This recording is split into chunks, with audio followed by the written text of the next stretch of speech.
The Center for Educational Media and the College of Education at Middle Tennessee State University are proud to offer professional development to K-12 educators in Tennessee through our online video library. These videos are aligned with standards set by the Tennessee Department of Education. For more professional development videos, check out our website at cem.mtsu.edu.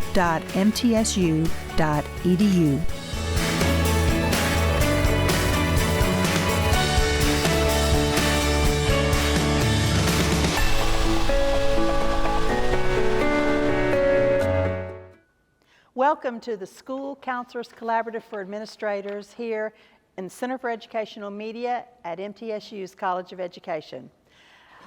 We are so glad to be hosting our first School Counselor Collaborative for Administrators, and this will be for TASL credit today, so we're glad you're here. I'm pleased to introduce from the Tennessee Department of Education, and by the way, one of our regular partners in this School Counselors Collaborative. But from TDOE today is Ms. Jamie Grammer. She is the School Counseling Manager for the Tennessee Department of Education. And so she will be presenting today on building strong school counselor administrator relationships. So Ms. Grammer, so glad you're here today. Yeah, thank you so much. Thank you so much. All right. Well, good morning. As Dr. Clark said, I am Jamie Grammer, School Counseling Manager with the Tennessee Department of Education. So I sit in the Division of Coordinated School Health. So if you're not familiar with Coordinated School Health, it is the 8 kind of inner working components that really support those non-academic needs of students. And those non-academic needs, as we know, support the academic needs of students. So where I sit specifically is school counseling, psychological, and social services. So just really supporting the work of school counselors throughout the state. So we're going to talk about building strong school counselor and administrator relationships today. And just to give you a little background about me, I am a former teacher for 10 years and school counselor for 9.5. So I've been with the department since January of 21, but previously 19.5 years in K-12 schools. So just have a passion for working with school counselors, love the work, and really want to make sure that the partnership between school counselors and administrators is super effective. Okay. The Department of Ed does not allow any AI tools to be used in any of the presentations, whether they are in person or virtual. So just wanted to let you kind of know about that. All right, so our session goals for the day, we're really going to talk about the roles and responsibilities of a school counselor, what those are to really help you truly understand that, the way to really implement communication strategies, effective communication strategies between you and your school counselor, how to support collaboration between an administrator and a school counselor, and really how to align your school goals with school counseling goals. And I have had the pleasure the past 3 weeks of being in front of school counselors throughout the state and really talking about their role in building those strong administrator relationships. So today we're really going to focus on the administrator side and what you can do to help support those relationships, but just know those conversations have been happening on the other side, where I'm encouraging school counselors to reach out to their administrators and get those conversations going. All right, so we're going to do a little pop quiz. If you will take out your phone and scan this little QR code. I know you probably didn't realize you were going to do a quiz this morning. I promise it won't be painful. If you will just answer those 5 questions just as honestly as you can. It does not give me any names, so you don't have to worry about that. Just be as honest as you can through those 5 questions. So since we can't see results, we'll just talk about the questions. So the first one is, how often do you meet with your school counselor to discuss student needs? And that's weekly, monthly, quarterly. once per semester, or rarely never. Since we can't see results, I'm truly hoping that that's up on that higher end of the scale, because I think that's one of the things we're going to talk about is, are you meeting regularly? Are you having those conversations? What is the primary focus of your current collaboration? Is it academic support, mental health and wellness, behavior and discipline, college and career readiness, or other? And that one, I only had you able to select one. Some of you may have been thinking, I need to select all of these because they're all a priority for me, and that's wonderful if they are. What's the biggest barrier to your effective collaboration? Is it time constraints, role misunderstanding, lack of clear goals or shared goals, communication gaps, or other? And then the fourth one, how well do you understand the role and responsibilities of your school counselor? Very well, somewhat, not very well, not at all. And then what would improve your working relationship the most? More frequent meetings, joint professional development, something like this, clearer role definitions, or shared planning times, more time to actually meet with your school counselor. So I think all of those are clearly very important, but I want to kind of touch on, since we didn't get to see poll results, it's going to be really difficult to kind of answer these questions, but where is one place you thought you were lacking in? Or when you looked at the quiz, were you like, ooh, I really hate to answer this because I'm uncomfortable with the answer? Or did you realize, hey, I really don't know what my school counselor does. I really don't understand what their goals are for their program. Maybe I haven't asked them what their goals are for their program. So that little quiz is just supposed to give you a little insight into maybe where you are with your relationship with your school counselor, and then hopefully some of the things I'm going to talk about today will really give you an indication of where you can go to really make this what it needs to be for that relationship between you and your school counselor, okay? And I'll ask, does anybody have any successful strategies that you're already using? Yes. Yes, I have two counselors that I manage. Okay. So we meet as a team bi-weekly. Well, it's like every other week, right. And on the off weeks, we'll meet with them individually to work on like personal goals. So that does help. I love that, yes. And I love that you said you have two counselors, because that's one of the things we'll talk about. You know, do you meet with, if you have a counseling team, some of you you only have one counselor, so that may be the only person you meet with, but I love that you said you meet with them together and then every other week individually, because there are some things that you're gonna wanna discuss with them, maybe on a personal level, or maybe their goals are a little more specific to certain things that maybe the group goals necessarily aren't. All right, so we're going to talk about collaboration, communication, and really defining what the role is of a school counselor. And honestly, that starts with a counselor and administrator conference. Whatever you want to call it, however you want to frame it, it starts really not at the beginning of the school year, but before the school year starts. It starts in the summer before the kiddos ever come. How are you meeting with your counselor and figuring out how their program goals align with your school goals? Because that is super important. And the fact is, there are going to be things they're doing in their program and the services they're providing that very much line up with the work that you want to do and the overall school goals. I think you need to talk about their use of time. What are they going to be doing throughout their school day? How are they using their time? Do you know what activities they'll be doing during their school day? Have you talked about what their role looks like on a day-to-day basis? And then the next thing is, what are you doing about professional development? Do you allow your counselors to get out of the building? Are they allowed to attend professional development?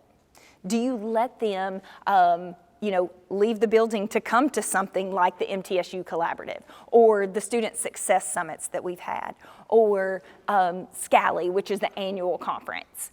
And also, what does their caseload look like? ASCA recommends 250 to 1. That's the recommendation of where your counselor should be in terms of student to counselor ratio. So are you close to that 250 to 1? And if you're not, how do you work to get that there? Because their caseload is extremely important. They're doing a lot of work with a lot of different students. And so having an appropriate caseload makes a big difference on the impact they can make. And then one that a lot of people don't like to talk about, does your school counselor have a counseling budget? I hear from counselors throughout the state, just to be fully transparent, they don't have any money. Maybe they want to attend Scally, but there's not any money in the budget for them to attend Scally. Or they want to access different materials, but they can't. Because they don't have the funds to be able to access those materials. They want to build in things for their program, but they can't.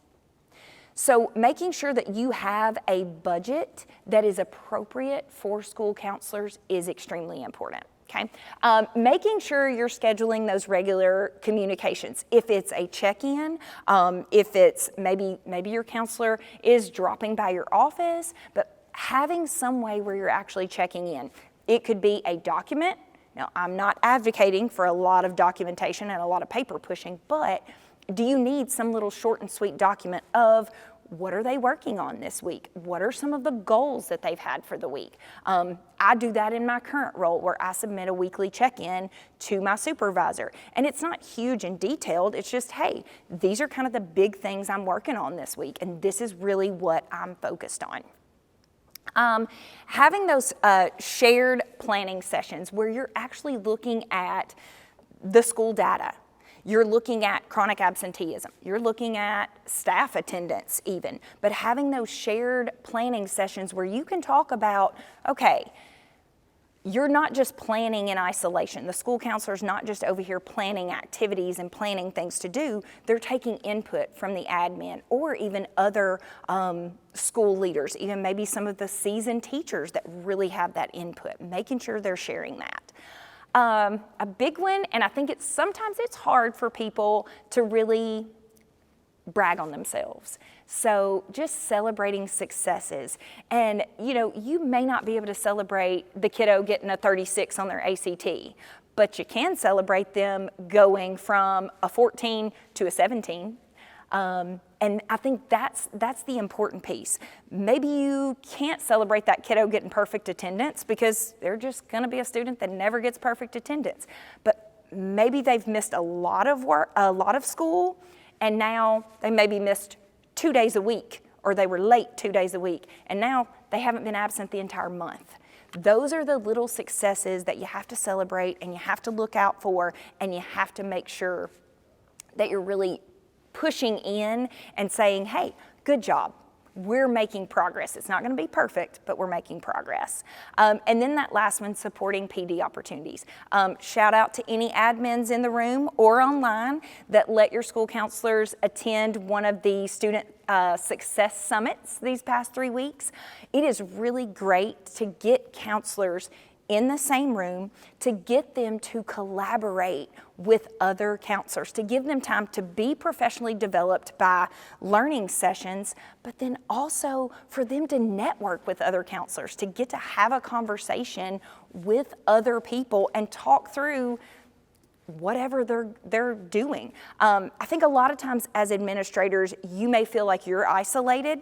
You don't have, especially if you're the only principal or you're the only assistant principal, you may feel like you're kind of on the island. School counselors feel that way a lot of times as well, where they don't feel like anybody else in the building maybe understands their role. And so having a place where they can come and really collaborate with the people that truly get it is really, really important. And I'll always push Scally, if you've got funds, to send your counselors to Scally, to the statewide conference. They will get so much out of that. My student success summits are free, and we would love to have people. And then MTSU provides so many opportunities for counselors to have professional development. So let your counselors get out there. Let them out of the building. I know you need them in the building, but let them out of the building to get that professional development. I know your reading curriculum and math curriculum PD is hugely important to those reading and math teachers, but specialized school counselor PD is really important to them for growth in their profession. All right, so let's talk about really defining roles. So TDOE has a role matrix where we've kind of taken school counselors, school social workers, and school psychologists and kind of gone through and said, all right, these are the roles that these individuals have in the building. And I think it's really important that you understand what everybody in your building does in terms of mental health, what they can and cannot do, where those things overlap, and how do you support all the people in your building for their scope of practice. So you can find those documents on our website. Love for you to look at those, and if you have revisions, I tell school counselors, hey, look at those, let us know, did we get it right? Do you feel like something else needs to be put on there? Because that's important. The next thing is 80-20. If you know anything about school counselors, you will hear them say 80-20. And that 80-20 means they need to be working in support of students in direct or indirect services 80% of the time. That other 20% is the planning piece or the fair share responsibilities. So if you're looking at your counselor's schedule for a week, and you're looking and they're doing, bus duty for this amount of time, and they're doing cafeteria duty for this amount of time, and they're monitoring this class, or they're being pulled to be used as a substitute, or anything that's really outside of their scope, you need to be as close to that 80-20 as possible, because that 80% is where you really make the impact on students. And then appropriate versus inappropriate school counseling duties. One of the biggest ones, and I still hear it across the state, there's two big ones that flag out for me. The first one is a testing coordinator.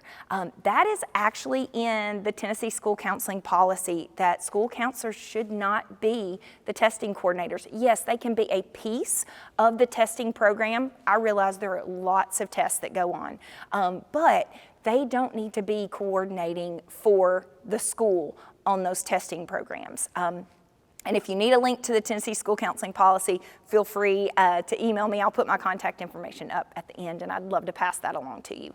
Another that school counselors I'm hearing a lot is 504 coordinators. The role of a school counselor in 504s really should be advocacy for the student, collaboration and consultation, but it really shouldn't be that 504 coordination. You don't need your school counselor spending their time, making copies, calling parents to schedule meetings, making sure that teachers that are coming to the meeting have sub coverage. I've heard from a lot of school counselors across the state, they're spending hours and hours and hours just getting a meeting together. And then another piece of that is signing that they will be the one responsible for the implementation.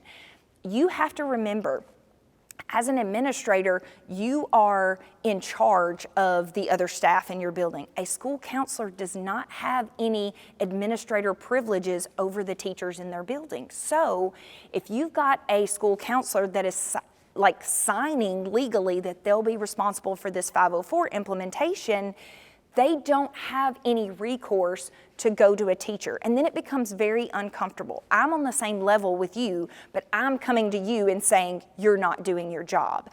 And then also, if the school counselor is having to come to the principal and say, hey, Miss So-and-so or Mr. So-and-so is not implementing the 504 with fidelity, then that can also become an issue. So it's really important that an administrator take control of making sure 504s are being implemented. So again, I think school counselors can be a part of the team, but really be careful with having them as 504 coordinators, because they are spending an abundance of time on this coordination.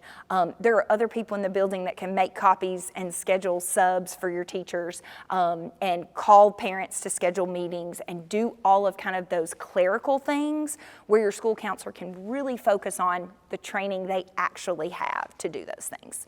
The last thing is a job description and responsibilities. I think let's say, so I know we have a middle school principal in the room, so let's say you hire a teacher for 7th grade math, okay? You're teaching 7th grade math. Well, they know pretty much what that job description is. They don't worry that they're going to teach 7th grade math on Thursday, and then tomorrow you're going to be like, oh, guess what? You're doing 8th grade science for the rest of the year. That generally doesn't happen. So when you think about the role of school counselors is making sure that they understand what their job description and what their responsibilities are. Let's walk through that and talk through that, because probably on your job posting, you've got school counselor at middle school, school counselor at high school, school counselor at elementary school. But when they get in the role, really, let's define what that looks like. What does your day-to-day look like? And so that's where we actually get into a little activity that we're going to do. Now, this is really basic. So what it is, it's just a day in the life of a school counselor. So you should have those of you in the room, and there is I can get a QR code for the online people. I need to make sure I do that because I want them to be able to see it too. So what you have is a piece of paper at the top. It's just blocked off by hours. That's all. And at the bottom, it has tasks. So I just want you to take a few minutes to put those tasks on the schedule for that school counselor. And they're listed in different things. It tells you about how long the activity or duty would take. It tells you what the priority is, if it's high, if it's medium, if it's low.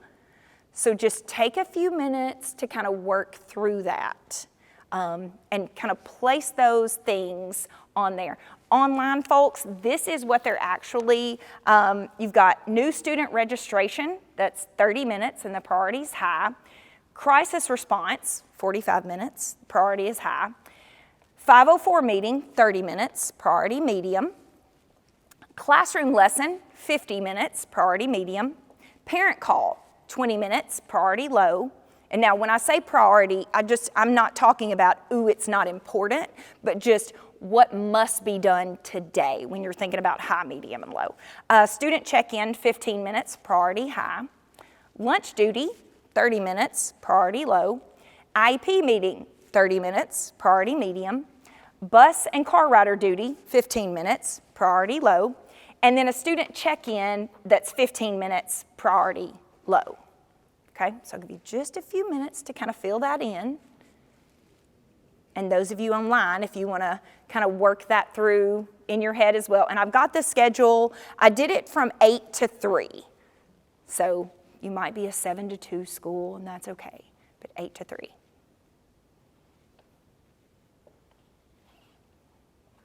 Oh, whoops. Okay, now a parent has just come into the office. They are very escalated. The principal has called and said, hey, I need you in the office right now. So I need you to schedule that in. Wherever you are right now on your schedule, I need you to put, that's going to be at least a 20-minute situation. So that priority is high. So go ahead and stick that in there somewhere. Stop filling out the rest of your form because you've got to address that right now. Okay, give you just a couple more minutes.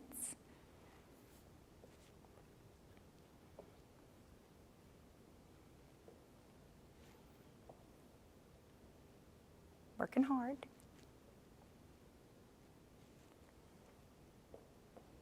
Oh, okay, now the district has called and they need a list of all the chronically absent students for the past month. They need that within the hour. So it's going to take you about 30 minutes to pull that because they also want parent information with that, phone numbers, addresses. So they need that within the hour. So wherever you are in scheduling right now, go ahead and put that in as well.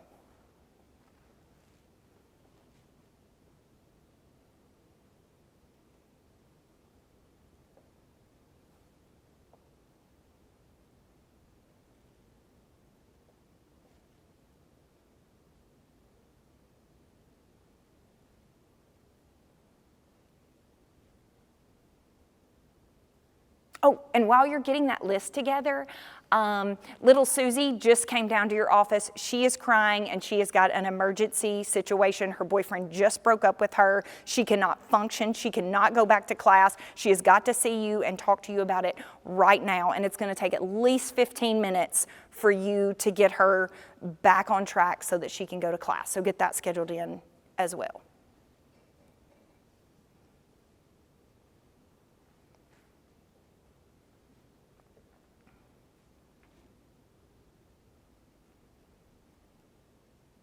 Now, as you're thinking through this and as you're filling this out, you may be thinking, holy smokes, this sounds a lot like my day. Maybe different tasks, different responsibilities, different duties, but very similar to maybe how an admin's day rolls.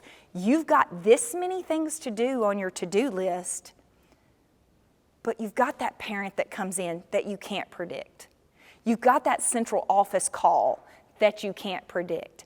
You've got that student that has broken up with their boyfriend and the world is ending, and so you've got to make that connection and got to get that situation resolved.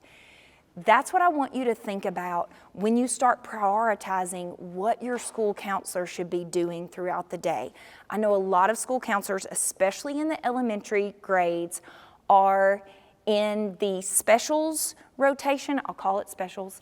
You may call it activity or whatever. While I think classroom lessons are amazing, and honestly, I think they should be done at all levels, if you've got your school counselor in the rotation and they are spending, 4.5 hours of each day going into classes, when do they have time to meet individually with students? When do they have time to do any group counseling? When do they have time to plan their comprehensive school counseling program? When do they have time to call parents? When do they have time to meet with teachers about some things that are going on maybe in one of their students' home lives? So just think about that when you start prioritizing things that your school counselor can and cannot do, and not things that they are equipped to do, but things that maybe you're pulling them for that really should not be part of their daily routine. If you think about, let's put 504 coordinator or testing coordinator on that school counselor with all these other things that came through. I've had school counselors tell me the past 3 weeks, that they're trying to spend as much time with students as they can because they know when spring rolls around, they're still testing coordinators.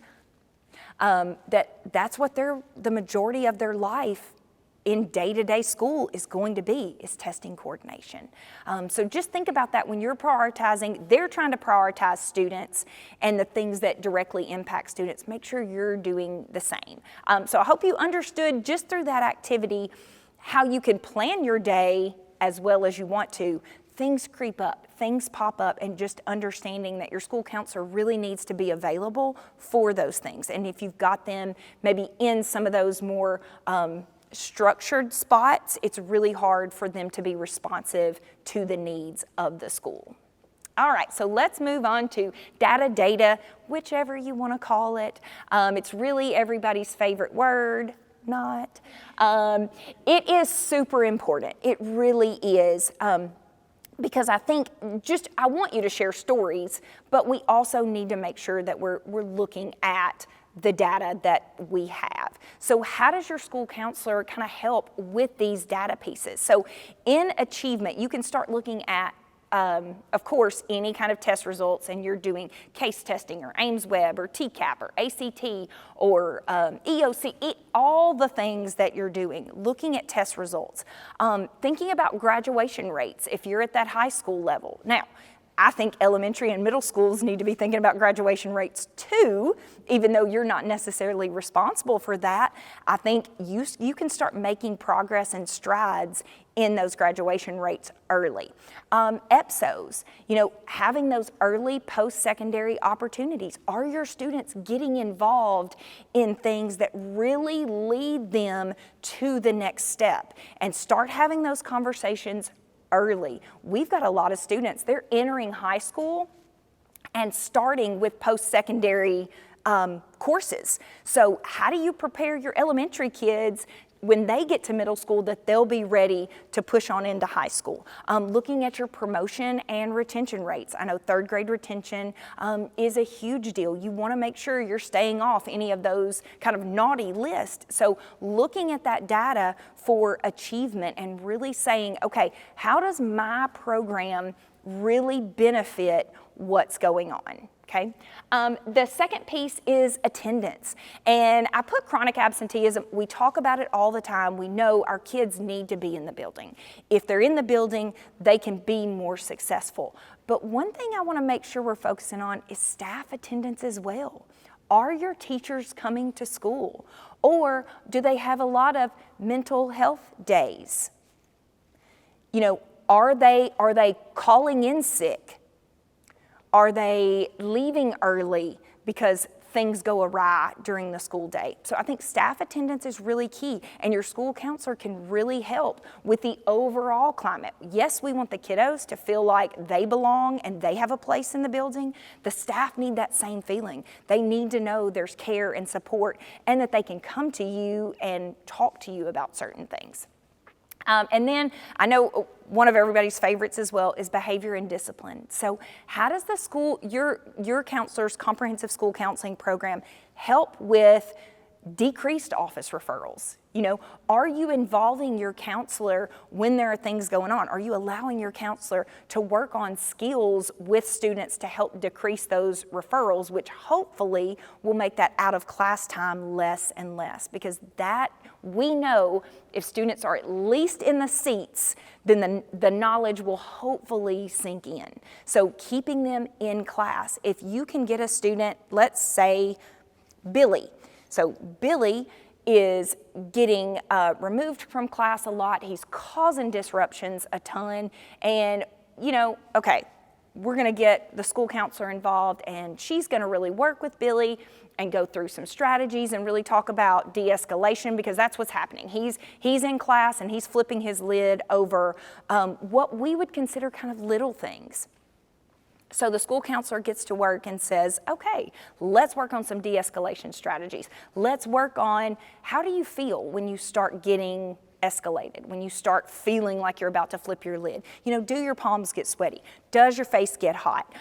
Do you start getting fidgety? What's happening before you kind of flip your lid and maybe have some explosive behaviors? And really working through, okay, what can we do when we start feeling that happen?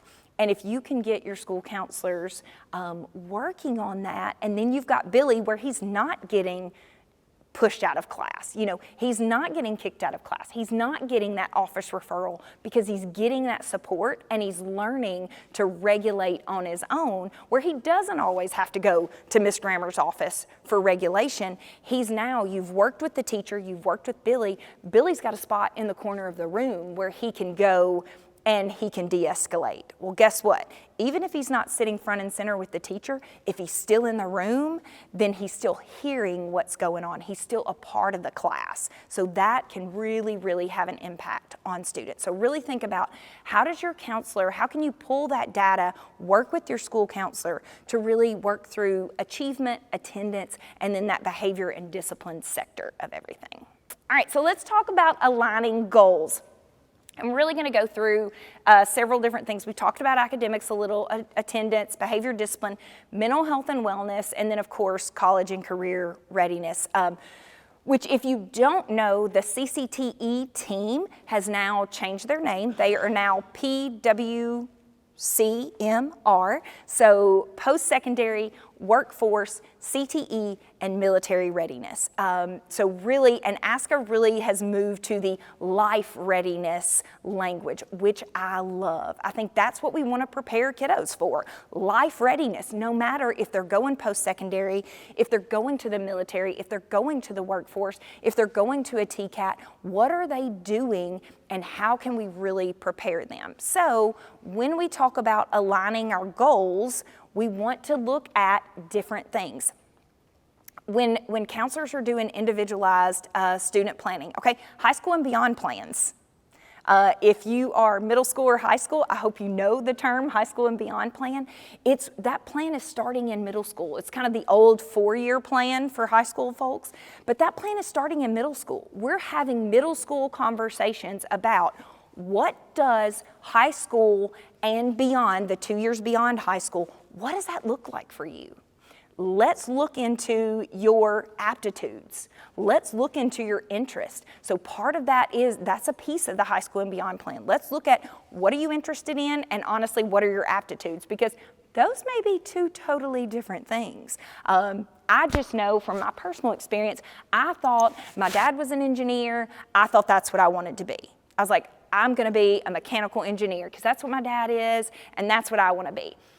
And then I realized how much math and science were needed in college to do that. And I realized very quickly, way to go, Dad, because you're awesome at math and science. Jamie is not cut out to be a mechanical engineer, okay? I didn't like math and science enough. I knew I was gonna struggle. So getting, my interest and my aptitude were two different things, but really digging into those pieces and figuring out, how do you make that work? How do you have those conversations with students to say, and I was glad because my counselor is the one who talked to me about it, and they're like, Jamie, I understand, but do you know what college looks like for you on that engineering track? Ooh, I did not. And I quickly realized it was not for me.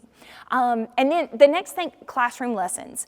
Again, I am a huge proponent of classroom lessons across all grade bands. I think it is great for students to get the information as a whole class. I just don't like in the rotation, because then you're really restricted to what you can do outside of those hours, and especially if your caseload is really large. I was in an elementary school of about 900 students. Now they have 2 counselors at that elementary school. When I was there many, many years ago, it was me for 900 kids. And so I spent all of my time in classroom lessons. All of my time.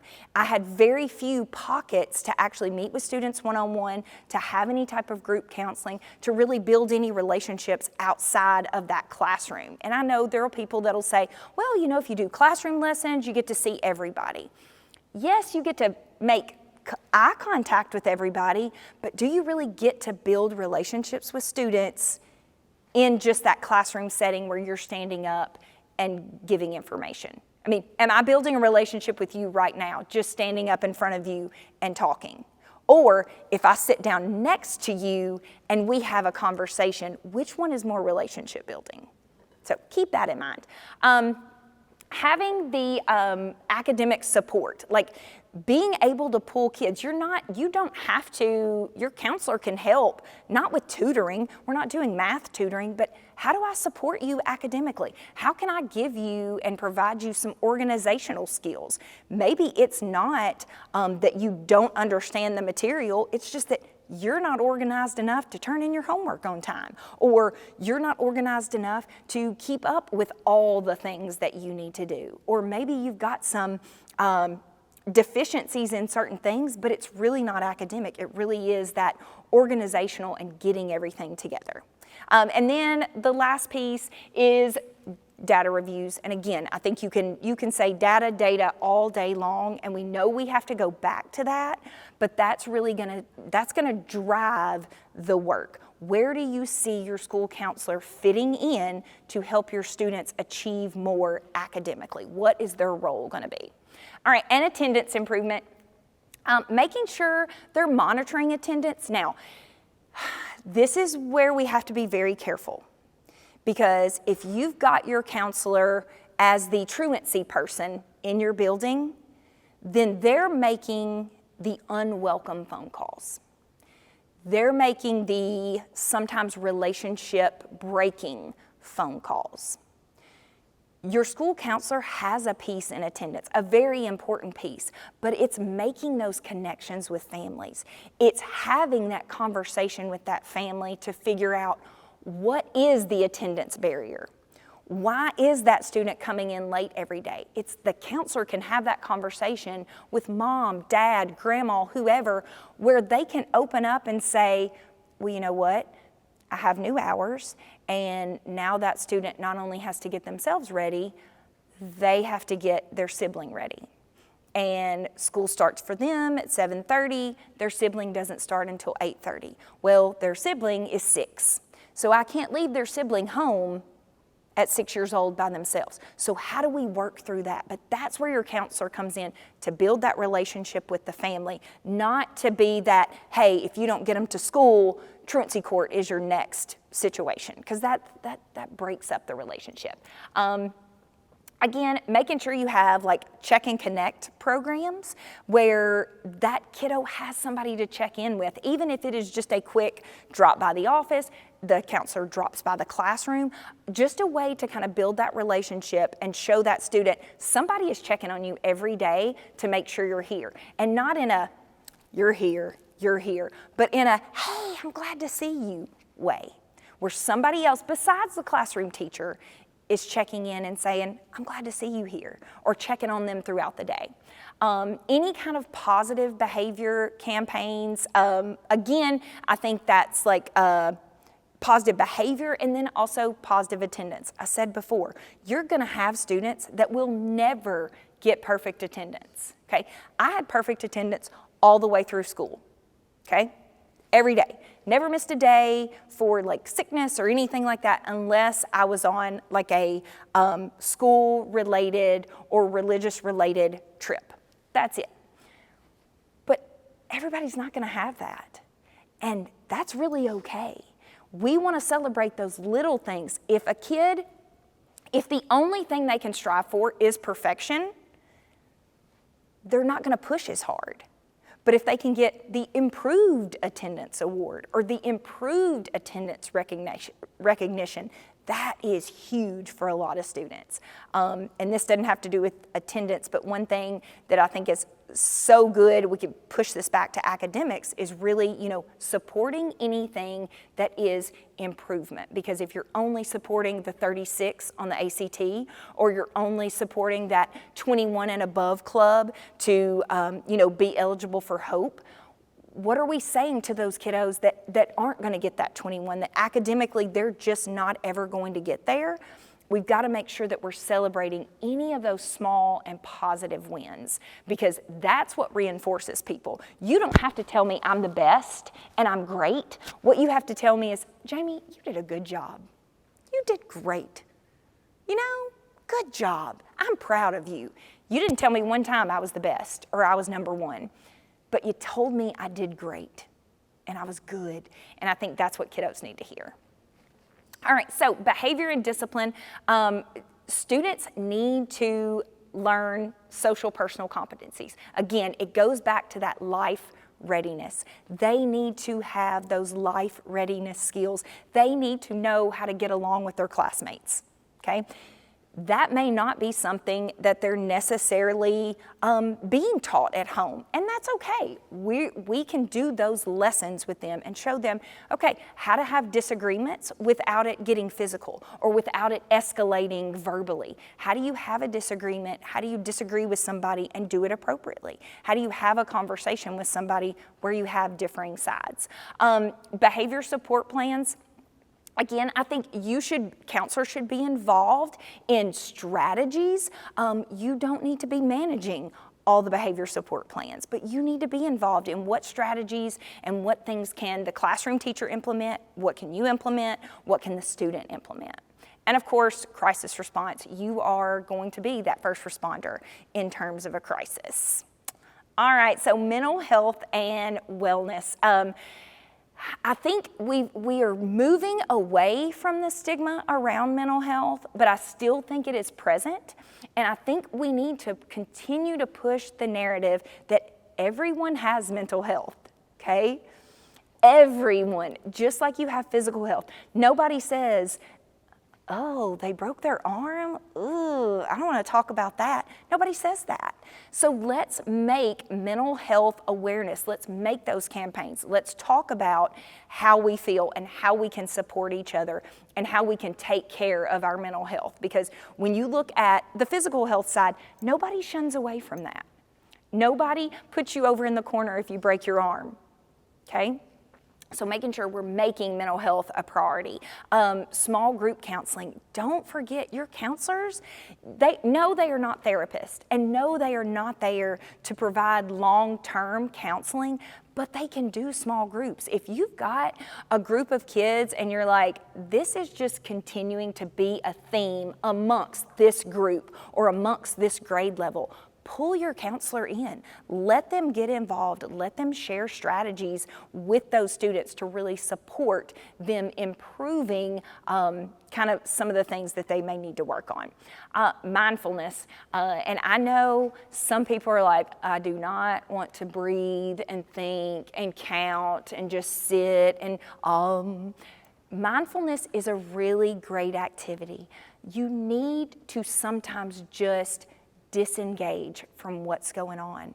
And as an administrator, you can really be that support to let the school counselor and the teachers in your building know, hey, I know the objective on the board says you'll be doing X, Y, and Z during this math block, but if I walk in and you're watching a 10-minute mindfulness video because your kids need to get grounded because, I forgot, today was a fire drill, so instead of me getting up here and juggling during math where they're not paying attention, we took 10 minutes and we did a mindfulness activity. We got them centered, we got them back grounded so they can actually do the work.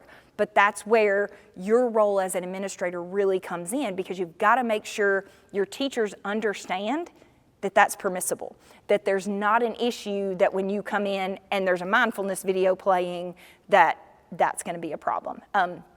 That's something the Department of Ed does well. A lot of us work remotely. We don't actually work in the office, so to stay connected to each other.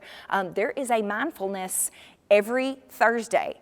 So at 11:15, we do 15 minutes of mindfulness, and we log on to Teams, and that's 15 minutes where I can just disconnect. It's my calendar invite, so it is part of my day, scheduled part of my day. But it's where I can disconnect for 15 minutes and just do the breathing. And maybe I'm sitting in my chair, maybe I'm standing up, whatever it takes for me to just get centered in what I need to. So let your school counselors and teachers know that mindfulness is great. And if the kids are not interested in it, that's totally fine. You can sit in silence. There's nothing wrong with that. And then a big thing is referrals. How do your staff refer students to the school counselor? How do you refer students to the school counselor? How do parents refer students to the school counselor? Is there a referral system in place for them to be referred to you as a school counselor? And then is there a referral system in place for the school counselor to refer out? When it comes outside the scope of practice of the school counselor, is there a system in place where they can refer to an outside agency? Or do you have maybe an outside agency comes into your building, so it's not them actually having to go, but it's them seeing somebody that actually comes into your building. Maybe you're partnering with a local mental health agency for them to come in. But how are those referral systems done? And do people know about them? Do parents know that they can refer their student to the school counselor? Does your staff know that they can refer students to the counselor and how that works? That it's not, hey, here's a Post-it with the kiddo's name on it, or hey, I saw you in the hall, remember to talk to little Susie about this. And if you're like me, little Susie's name went in one ear and probably out the other when I was 3 steps away from you, because I'm just at that age where if I don't write it down or I don't set an alarm, I'm not going to remember it. It's just a fact. All right, and then college and career readiness. And again, I think it goes into that life readiness. How are we getting them ready for life, whatever that happens to be after their time when they finish 12th grade? Are they ready for that next step? So having your counselors do career exploration lessons. And I'm just going to put a huge plug out to my THEC folks. If you have not been to collegefortn.org, you need to go. They have so many resources. And if you're an elementary administrator and you're thinking, we're not going to talk about careers. Yes, now is the time. Get them talking about careers in those elementary grades, the middle school grades, the high school grades. They need all the information they can get to really make an informed decision. Having those college planning workshops, and again, if you're not a high school counselor, you may be thinking, we're not going to talk about college planning. No, go ahead, talk about college planning. Talk about if they're going to be going to college. What does that look like? Does it look like 4-year? Does it look like 2-year? Does it look like a TCAT? Does it look like the role I want is not going to college? My family has a painting business, and that's what I plan to do. I plan to follow in my dad's footsteps of our painting business, okay? Maybe that looks like going into the painting business, but we also have a conversation about what about getting a degree in business? What about having some background? Yes, you're going to do the manual labor of the painting side, but do you want more information about how to actually grow a business and take care of a business? Making sure they're allowed to job shadow, having career days. Admin, don't be afraid to let your students shadow your school counselor. Now, I'm not saying that we're going to have kids, in our one-on-one counseling sessions, but a lot of students, I realized, really had no idea what I did as a school counselor. So they only knew from their personal experience what I did. So really explaining to them, what does a school counselor do? What degree does a school counselor have? A lot of students did not realize that to be a school counselor, you need a master's degree in school counseling. So that's the kind of stuff that you need to talk about. So let them job shadow your school counselor. We'd love that. And then we talked about high school and beyond plans a little bit before when we talked about academics, but that really gets into it when you're talking about that life readiness, that college and career. What does high school look like? And then what does beyond? What do those 2 years beyond high school look like? Now, your school counselors are not following your kiddos past high school. Your school counselors are not calling them after their freshman year of college and going, hey, you still following that plan that we designed for you? But it really gives them that nice roadmap of what they want to do and how they can really reach their goals. All right, so just to wrap up, I have this quote. When school counselors and administrators work in partnership, they create a school community where every student is seen, supported, and empowered to succeed. And I think that's really the important part, is how do you build that relationship where it's a partnership? Yes, as an administrator, you are the leader of that building, but how do you take the greatness and the scope of practice and the education and the just intelligence that your school counselor has? How do you pull that in? How do you bring that to the table and really partner what your school goals are with what the school counseling program goals are? How do you make sure that you're using your school counselor to really benefit the students in the most positive and effective way? So these are the things I want you to kind of think about as you go away from today, is really how are you going to focus more on collaboration? I'm not telling you that when you go back in your building tomorrow that you will now have a rock star relationship with your school counselor. First of all, I hope you already do have a rock star relationship with them, but it doesn't have to happen overnight. How are you going to look at collaboration in the future with your school counselor? And it, like I said, doesn't have to be tomorrow, but I don't want you to wait till next school year. You've got plenty of time to really put some of these practices in place. Communication. How are you going to start and have that open communication? If you don't, maybe you don't regularly communicate with your school counselor. What are you going to put in place? Is it going to be weekly? Is it going to be monthly? Is it going to be just a check-in and chat every week? Is it going to be bi-weekly? How are you going to organize it where you're keeping those lines of communication open, where you can go to your school counselor with issues that maybe you're facing and need some support with on the administrative side, and where they can come to you and say, hey, this is where I need your support. And then, of course, data. I want you to make sure that you're looking at the data and figuring out how does your school counselor improve those data points that you really want them to improve. And then the last one is goals. Think about your goals for your school. and then think about how your school counselor's goals really are going to help you accomplish those. And I've said that to them for the past 3 weeks. Again, I've been on the side with how the school counselors got to push that relationship with the administrator. And one of the things I told them is take your school counseling goals and ask your administrator what their goals are. And then make sure that you're telling them, these are my goals and this is how I can help support your goals. Because I think if you're both having that conversation and open to sharing, then you will really realize your goals are probably basically the same. They just may be written in a little bit different way. So take these things away and really work on really building that strong school counselor and administrator relationship. All right, so I will take questions. Okay, all right, go ahead. Yeah. So I heard you say several times what school counselors should not do.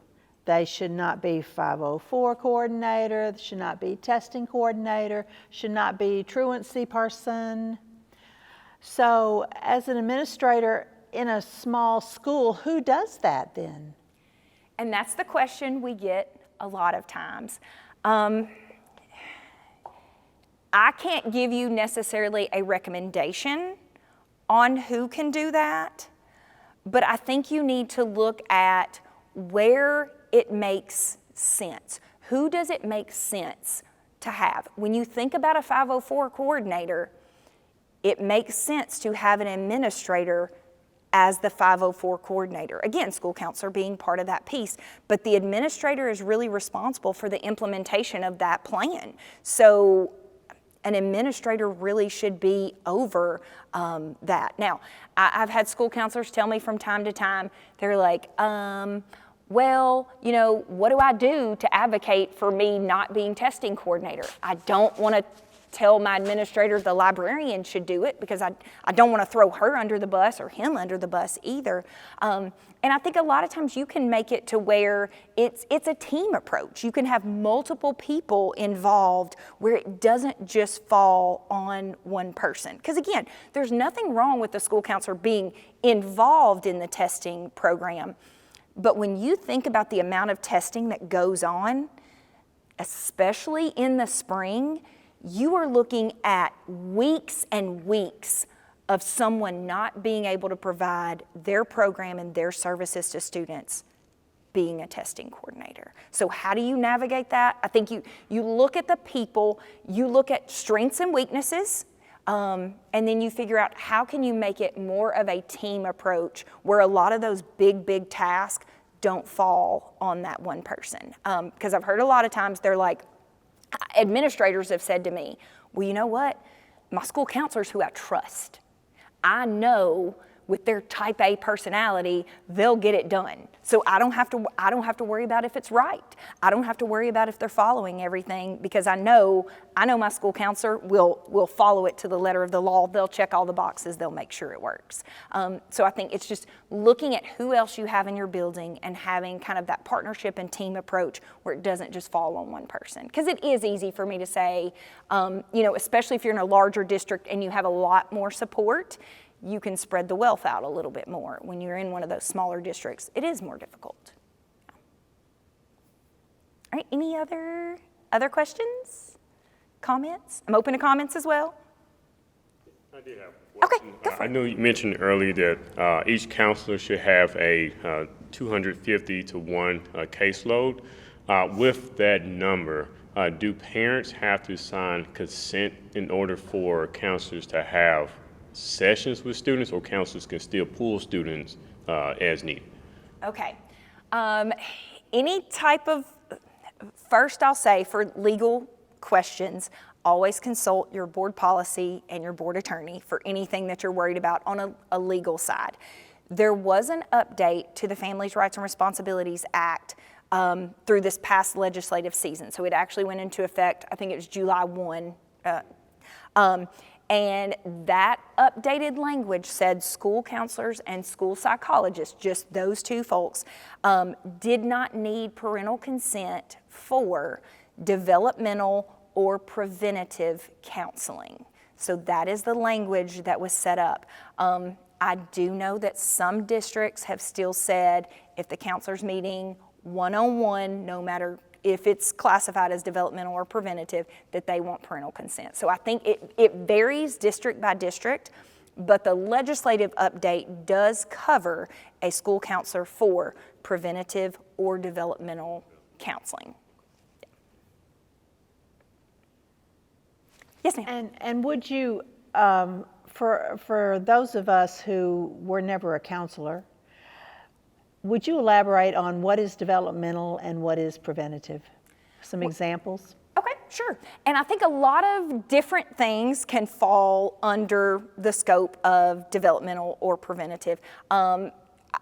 Any type of, if you're doing any type of activities, if you're talking about, let's say you meet with a small group on organizational skills, okay? Now, if we're talking about we're having a grief small group and we're gonna, share a lot of intimate details, that's not gonna be considered developmental or preventative, okay? That's gonna be, you're looking at direct support for a specific thing. But if you're talking about organizational skills, teaching kids how to be more organized. If you're talking about maybe de-escalation strategies, you're teaching kiddos breathing techniques and how when they feel like they're gonna flip their lid, these are some things that they can do. That would all be developmental or preventative. Any type of classroom lessons, if you're talking about how to be a good friend, how to be a good neighbor, things like Aaron's Law, of course, any kind of safety, any of those things would be developmental or preventative. It's when you really get into the things that would be more student specific for like that particular student or a specific issue or problem that they're dealing with is where I think you get into that parental consent piece. But really anything, classroom lessons, anything that's gonna support the student at a tier 1 level is really probably gonna be covered in front of that developmental and preventative. So that sounds a lot like what we would do for academic intervention. So like tier 1, everybody's getting these things, we don't really need permission for this. But when we start looking at specific interventions for students, we start looking at IEPs, we start looking at all that, we have to have the parents' involvement. So would you say that aligns then, so the school counselor, as they become more deeply connected with a student and the concerns, then it would involve parents on a much deeper level? Yes. Okay. Absolutely. Okay. Absolutely. Anytime you get in, I would just, I think you brought up an excellent point. When you think about the academics, like we don't have that kind of fear when it comes to academics. If we're doing tier 1 strategies, we're good to go. When do you start involving the parents though? When a student is maybe falling behind at something or they need extra support that maybe you're not giving to all students, I think that is kind of where you can draw that line of now I need to step into the parental consent role because I'm now providing something in addition to what everyone is kind of accessible to and available. Yeah. Okay, any other questions, comments? Yeah, go for it. You did mention Scally and the annual conference. Where can we find that information? You could usually, is it up right now? Association.org. It'll be on the Tennessee School Counseling Association page. And then it's usually on, is it on NCY's page as well? Mm-hmm. Yeah. National Center for Youth Issues. Yes. And if you Google TN Scally, information will come up. It is held in September every year. So yes, get your counselors on that list. It is a phenomenal, there is so much information. But even outside of that, it's the networking and the connecting and it's the face-to-face with people that are in the trenches with you and understand the work that you're doing every day. And that's huge. The networking piece is a big deal. Okay, any other questions, comments? All right, I appreciate you all so much. Folks in the room and folks online, this is my contact information. please email me, call me. If you call me, please leave me a voicemail because I get a lot of scam calls. Or you can also text at that number. So I would love to hear from you. If you've got a school counselor that isn't aware that there's a school counseling manager at the state level, pass along my information. If you need the link to subscribe to our newsletter, we'd love to have you a part of that as well. You don't have to be a school counselor to subscribe to our newsletter if you just want to, keep your finger on the pulse of what's going on. So thank you very much. Ms. Jamie Grammer, thank you for being here. This was great for administrators, particularly those of us who were never a school counselor. So thank you for being with us today. Absolutely.